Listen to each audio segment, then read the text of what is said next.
OSHA is the bare minimum of standards as far as what legal compliance is. It should never be the benchmark for what it is that you're shooting for. There's always ways to grow in your training, your understanding, and most of all in your improvement and safety on a work site. It's the only company that I've been working at that you can just shut your job site down if you don't have the right safety equipment. They stress that point a lot, and they give us all the equipment that's needed, and we always have the best safety stuff that's out there. And it's just nice knowing that in the back of your head that your crew's going home safe every day.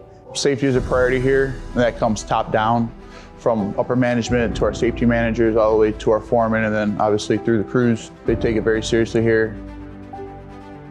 Almost half of all workplace injuries usually happen with employees that are in their first or second year, regardless of prior experience, because it's not so much about their lack of technical knowledge coming into the industry, it's their lack of understanding of a culture that surrounds them. So the very first thing that I want them to understand is that this is a culture that promotes safety. Everybody has 100% stop work authority, which means whenever you are feeling unsafe in doing something, or you think that there might be a safer way to do something, address it with your supervisor, they can address it with me, they can address it with their senior management.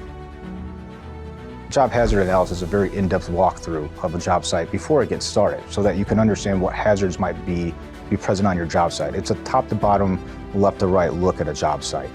A job safety analysis is something that's conducted routinely to make sure that you're checking all the boxes, making sure you're not forgetting anything, that you don't let yourself get complacent when working on a job site that's already active.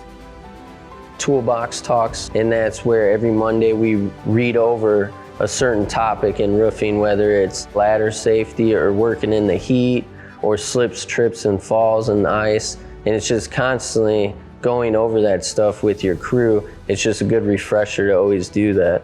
It's always valued. Things in the field change. It's important that everyone knows those changes. It's always really important to ask questions. You know, not everybody's gonna know everything off the top of their head. There's so much information out there. We want to make sure that we get that feedback from them. Conducting surveys, getting anonymous feedback from our workforce, not just the leaders, but the employees under the newest apprentice on the job site. We want to get that feedback from them. Heights are a present danger, and that's something that in order to be an effective and professional worker, we got to get them past that fear and let them understand that there are people looking out for them. So you make sure that if you need to be harnessed off, you either fall through said roof or fall off, you're safe. We don't ever want that to happen, of course, but the equipment that they provide for us is above and beyond to make sure that we're safe and that we have the opportunity to go home to our families, our loved ones, and also come back the next day and still be safe. My number one thing is always to make sure I go safe to my family. My family's my everything, my son, my daughter, my wife. I appreciate the involvement that the company has.